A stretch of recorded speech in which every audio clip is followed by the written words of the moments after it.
Calendly offre une version gratuite et une version payante. Lors de votre inscription, vous aurez la version d'essai pendant 14 jours de la version payante.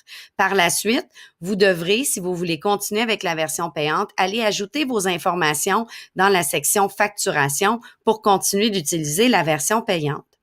Deux choses importantes comme différence entre les deux, le nombre de connexions au calendrier est de 6 pour la version payante. Donc, vous pourriez avoir un Google Agenda, un calendrier Office, un autre calendrier Exchange, donc avoir plusieurs calendriers, alors que dans la version gratuite, je ne peux avoir qu'un seul calendrier.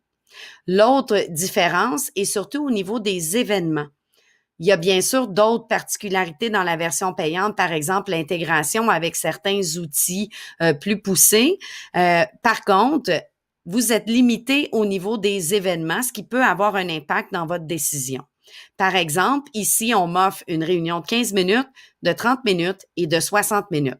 Ça veut dire que quand la personne va visiter mon site et mes disponibilités, comme on le voit ici, elle aura en premier un choix de 3 types de plages horaires. Par contre, dans la version gratuite, elle n'aura qu'un seul choix de plage horaire et donc devra choisir la seule et unique plage horaire disponible. Donc, à vous de voir si ces restrictions sont trop difficiles pour vous. Sachez par contre qu'il est possible de changer si, par exemple, quelqu'un prend un rendez-vous d'1 heure, mais m'écrit en commentaire qu'il aimerait avoir 2 heures de rendez-vous. Je peux le modifier dans l'agenda et c'est modifié dans nos 2 agendas.